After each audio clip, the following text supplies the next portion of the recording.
இந்த பெற்றோர்களை பார்க்கும்போது எப்போதுமே எனக்கு ஒரு வார்த்தை ஞாபகத்துக்கு வரும். குழந்தைகளை இந்த உலகத்திற்கு தந்தவர்கள் நாம். அப்போ தந்தோர்னு தானே பேர் இருக்கணும், எதுக்கு பெற்றோர்னு பேரு? நம்முடைய வாழ்க்கையை மாற்ற வார்த்தை யாருக்கிட்ட ஒழிஞ்சிட்டு இருக்குன்னு நமக்கு தெரியாது. என்ன பிரச்சனைனா, அந்த சொல் சேரக்கூடிய அந்த வினாடி இருக்குல்ல, அது ரொம்ப முக்கியமானது. சொல் எப்ப புரியுமோ அப்ப வாழ்க்கையில சில விஷயங்களை நம்ம முடிவு பண்ணுவோம். ஏதோ சில தவறுகளை நாமே செய்து விடுகிறோம். அப்படி நாமே அந்த தவறுகளை செய்ய ஒட்டாமல் நம்மை பாதுகாப்பது எப்படி? என் கிளாஸ்ல இதுவரைக்கும் யாரும் ஃபெயில் ஆனதில்லை, ஏன்னா ஃபெயிலாக விட்டதில்லை. யாரா இருந்தாலும் பிடிச்சிருவார். அறுவை சிகிச்சையில் கத்தை என்பது வரலாறு, ரோபோட்டிக் சர்ஜரி என்பது இன்றைய கூறு. தங்கம் புற்றுநோய் சிகிச்சை மையம், நாமக்கல் மற்றும் கான்பூர். இந்த பெற்றோர்களை பார்க்கும்போது எப்போதுமே எனக்கு ஒரு வார்த்தை ஞாபகத்துக்கு வரும். நமக்கு பெற்றோர்னு பேரு. நம்ம யோசிச்சு பார்த்திருக்கோமா ஏன் அந்த பேர் நமக்கு வந்துச்சுன்னு? நம்ம தந்தோர் தானே. குழந்தைகளை இந்த உலகத்திற்கு தந்தவர்கள் நாம். அப்போ தந்தோர்னு தானே பேர் இருக்கணும், எதுக்கு பெற்றோர்னு பேரு? கிடையாது. நாம் குழந்தைகளை தந்தவர்கள் இல்லை. வல்ல இறைவனின் பெரும் கருணையினால், இயற்கையின் பேராற்றலால் குழந்தை என்கின்ற வரத்தை பெற்றவர்கள். அதனால் நமக்கு பெற்றோர் அப்படின்னு பேர். இப்போ நான் எப்பவுமே பேச தொடங்கும் போது ஒரு வாக்குமூலத்தை கொடுத்து பேச தொடங்குவேன். அது ஒரு ஸ்டேட்மெண்ட். என்ன ஸ்டேட்மெண்ட் அப்படின்னா, நம்முடைய வாழ்க்கையை மாற்ற வார்த்தை யாருக்கிட்ட ஒழிஞ்சிட்டு இருக்குன்னு நமக்கு தெரியாது. அது எந்த புத்தகத்துக்குள்ள இருக்குன்னு நமக்கு தெரியாது. எவ்வளவு சீக்கிரமா அது சேரதோ வாழ்க்கையில அவ்வளவு சீக்கிரமா மாற்றம் நிகழும். என்ன பிரச்சனைனா, அந்த சொல் சேரக்கூடிய அந்த வினாடி இருக்குல்ல, அது ரொம்ப முக்கியமானது. எனக்கு தெரியாது, இந்த மேடம் இருக்காங்க, கரஸ்பாண்டன்ட் உடைய பொண்ணு, 2 ஸ்கூல் பார்த்துக்கிறாங்க. என்கிட்ட அவங்க சொன்னாங்க, அவங்க இங்கிலீஷ் லிட்ரேச்சர் படிச்சிருக்காங்க. அவங்க வாழ்க்கையில எப்ப அவங்க முடிவு பண்ணாங்க, ஒரு டீச்சரா போகாம ஸ்கூல்ஸ போய் நிர்வகிக்கலாம், ஏதோ ஒரு முடிவு பண்ணியிருக்காங்க அவங்க. நான் ஏன் இங்க பேச்சாளரா நிக்கிறேன்? எனக்கு ஏதோ ஒரு சொல் சேர்ந்திருக்கு. அந்த சொல் எனக்கு புரிஞ்சிருச்சு. சொல் எப்ப புரியுமோ அப்ப வாழ்க்கையில சில விஷயங்களை நம்ம முடிவு பண்ணுவோம்.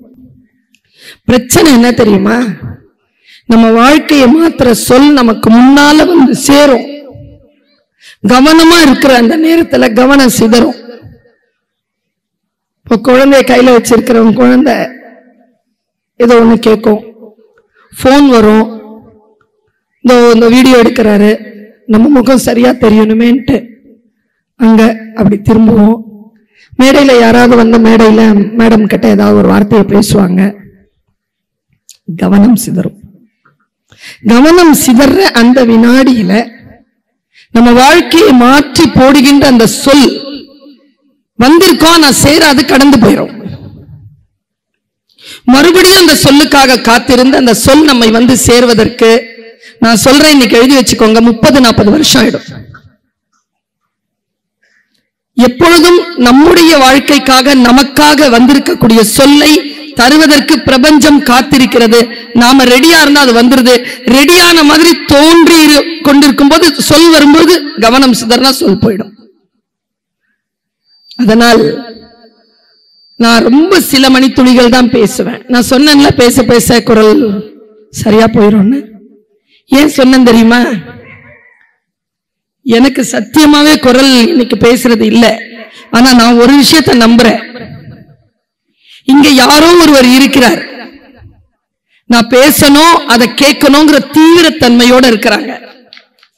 அந்த தீவிர தன்மை இருக்குல்ல, அது எனக்கு உதவி செஞ்சுக்கிட்டு இருக்கு. என் குரல் ஓபன் ஆகிக்கிட்டு இருக்கு. நான் ஒரு 4-5 விஷயங்கள் மட்டுமே பெற்றோர்களை உங்களிடத்தில் பேசணும்னு வந்திருக்கேன். பெற்றோர்கள் அத்தனை பேருக்கும், ஆசிரியர்கள் அத்தனை பேருக்கும் ஒரு பெரிய கனவு இருக்கு. அவரவர்கள் வேலைப்பாடுகளில் மிகப்பெரிய கனவு இருக்கு. அந்த கனவை எட்ட முடியாத அளவுக்கு ஏதோ சில தவறுகளை நாமே செய்து விடுகிறோம். அப்படி நாமே அந்த தவறுகளை செய்ய ஒட்டாமல் நம்மை பாதுகாப்பது எப்படி அப்படிங்கிறதுக்காக ஒரு 5 கருத்துக்களோடு உங்களை சந்திக்க வந்திருக்கேன். ரொம்ப கவனமா கேட்டுக்கோங்க. 5ல் 1 கண்டிப்பா உங்களுக்கானதா இருக்கும். நீங்க கீழே இறக்குனீங்கல்ல சார், அதுல ஒருத்தருக்கு நல்லா தெரிஞ்சுக்கிட்டு இருந்த மேடை தெரியாம போச்சு.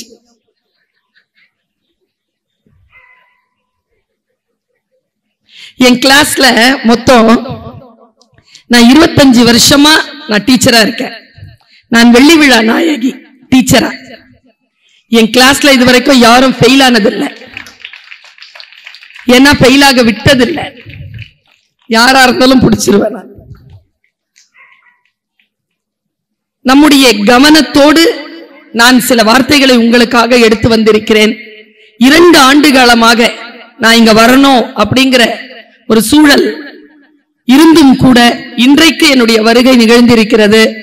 உங்கள் மத்தியில் சில வார்த்தைகளை மிக ஆழமான மன தெளிவோடு வைக்கிறேன், வாங்கிக் கொள்ளுங்கள். எல்லாரும் எதுக்காகவோ காத்திருக்கிறோம். இது நடந்த வாழ்க்கையில சிறப்பாயிடும், இது நடந்த வாழ்க்கையில சிறப்பாயிடும், எதுக்காகவோ காத்திருக்கிறோம். நம் வாழ்க்கையில் அன்றாடம் சிறப்பான விஷயங்கள் நடந்து கொண்டே இருக்கின்றன. அதை பற்றிய கவலையே நமக்கு இல்லை. ஏதோ ஒன்று நடக்க வேண்டும் என்ற தேடலிலே இருப்பதனால் நிம்மதி இழக்கிறோம். இந்த வினாடியில் நாம் அனைவரும் மகிழக்கூடிய ஒரு விஷயத்தை நான் சொல்றேன். இந்த வினாடியில சூப்பர் விஷயத்தை சொல்றேன். எழுந்து சேர் மேல நின்னு கைத்தட்டி ஆர்ப்பரிக்கிற விஷயத்தை சொல்றேன். என்னன்னா, நீங்களும் நானும் உயிரோட இருக்கிறோம். இவ்வளவு பெரிய விஷயம் தெரியுமா? அது நேற்று இரவு இன்னைக்கு காலையில உலகத்துல 5 லட்சம் பேர் இறந்துட்டாங்க. நாமெல்லாம் இன்னும் இருக்கிறோம். எவ்வளவோ முயற்சி பண்ணாங்க. இயற்கை சுனாமி அனுப்புனாங்க, போலியே. வார்தா புயல் வந்தது, அதுக்கப்புறமா நிறைய புயல் வந்தது, போலியே. கொரோனா வந்தது, உலகத்துல எத்தனையோ கோடி மக்கள் போனாங்க, நாம போலியே. நம்ம இருக்கிறோம்ல. Life itself is sufficient to celebrate. இதோ இப்பொழுது நாம் உயிரோடு இருக்கிறோம். மகிழ்ச்சியாக இருங்கள். வாழ்க்கையின் ஒவ்வொரு வினாடியையும் மிக கூர்மையாக கவனிங்க. கவலையை விட்டொழியுங்கள். கவலைப்படுவதனால் எதுவும் மாறப்போவதில்லை. நம்முடைய உடல்நிலையும் நம்முடைய வாழ்க்கையும் தான் பலியாகுமே தவிர நம்முடைய மகிழ்ச்சியை அடுத்தவர்கள் கையில் கொடுத்தால் மட்டுமே தான் நாம் கவலைக்குரியவர்களாக இருப்போம். என் வாழ்க்கை இது, இறைவன் எனக்கு கொடுத்த வாழ்க்கை, இதை நான் முழுமையாக அன்பாக வாழ்ந்து கழிப்பேன் என்று சொல்லக்கூடிய யாரும் சோகமாக இருப்பதே இல்லை. உலகத்திலேயே மிகப்பெரிய குற்றம் எது என்றால் சோகமாக இருப்பதுதான்.